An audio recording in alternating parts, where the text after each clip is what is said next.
Hi everyone. So, just a warning for today. I'm going to talk about boys again.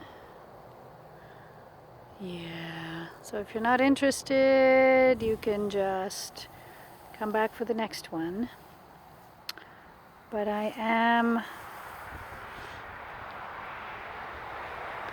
I'm sitting on a beautiful rock by the side of the road. And after weeks of what I would call good behavior, I just drove by Mr. X's house. Now I'm definitely hitting this nail on the head. Because I'm trying to really milk it. I would like to find what the gift is in all of this. I would like to understand the lesson. Somehow, driving by his house, seeing his car, gives me sort of a feeling of connection. I mean, come on, who hasn't done that at some point in our teenage years? And you see, that's the beauty of this. As my dear friend Lara pointed out, and points out every time I'm too hard on myself for not having quote unquote gotten over this, she says, honey, you fell in love. I mean, what a gift. What a gift, you know? At 50, when many have given up or are too busy raising kids and going to work and whatever it is, you fell in love. In the year 2020, March, April, which for me was riddled with my business closing, my son's school being canceled, and also a dear close friend of mine threatening to take his life. So I was dealing with quite a lot of things regarding death and dying. There's a lot of love in that. But nonetheless, it was pretty intense looking at endings, looking at what really matters, values. Pleasure wasn't really on the map at that time. It was really more about survival.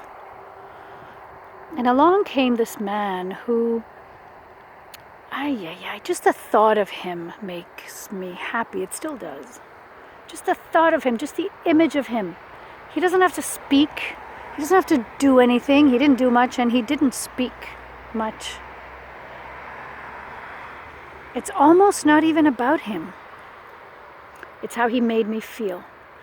The sheer thought of him, the sheer presence of him, the idea that we would meet. I would just smile, get happy and giddy.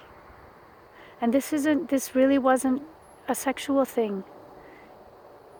There was something more ethereal than that. There was a love, there was a coming home, there was a feeling at home.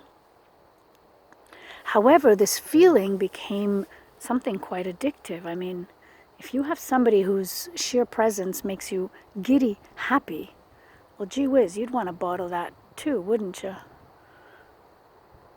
It was fantastic and disempowering at the same time, because I would just give my power away and accept all kinds of conditions just to be with him. I'm a morning person. He stays up late. I would stay up late all the time. Wasn't good for my health, but I felt good. I think it balanced a lot of the other energies, as I shared.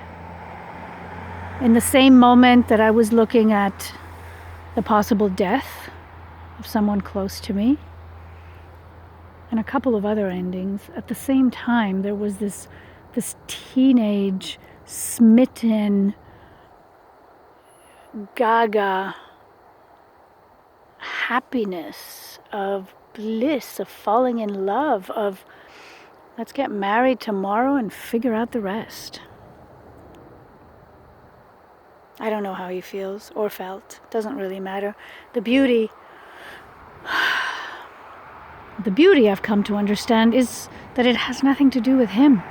This isn't about him. I'm not even talking about him.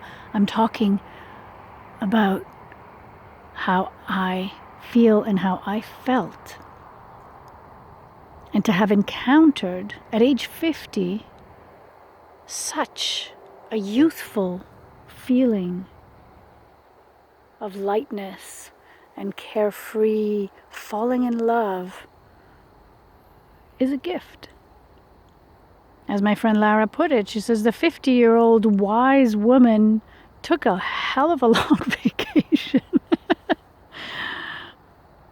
and let the 15-year-old smitten young teenage utopian idealistic idyllic innocent naive young woman take her place for a while. And there is no harm in that. There is no harm in that.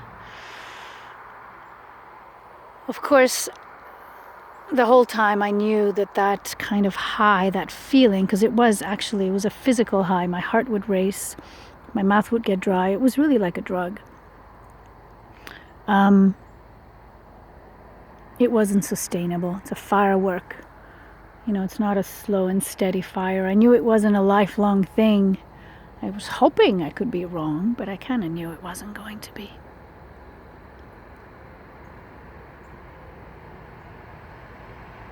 And so what is it now that I miss? I think I miss the feeling that he used to bring about.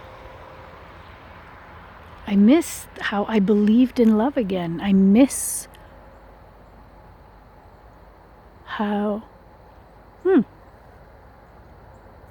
for a moment, I believed I had found the man I left my son's father for, the relationship I had left my family for a couple of moments here and there. I believed that I had found the one I could come home to. The one who can pick me up with a spoon when I'm down in the depths of despair, and the one who can stand proudly next to me when I'm up there shining. The one I can grow and discover life with. The one I can build with.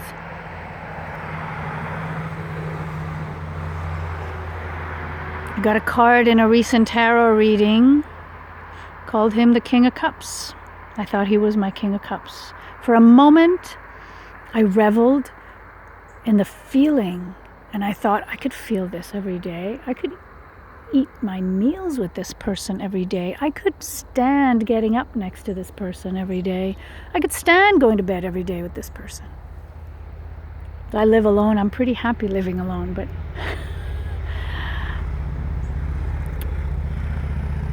this feeling was really, really tenacious. So there you go. It's a busy road, this road. You wouldn't think so, but it is. So I hope you've enjoyed this tree here. I'm just sitting here up on the side. There's other trees and pine needles. There's a house here, but that's not his. His is right behind it. I feel like I'm such a stalker. It's a good thing he doesn't know about these videos. He'd get quite a kick out of it. He's just 100 meters away. His car's in the driveway. He's home. And I'm feeling happy. And I'm sharing this with you because I think it's important, again, to take responsibility. This isn't about him having done or not done something. This isn't about me missing him. I miss how I felt.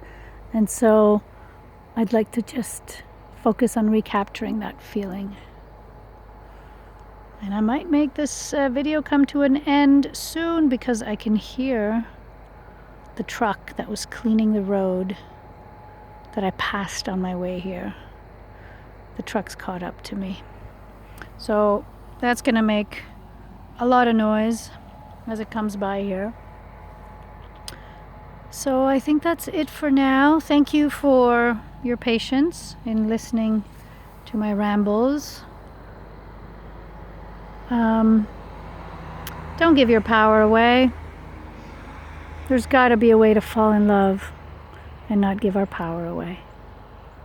On that note, have a beautiful day. Bye.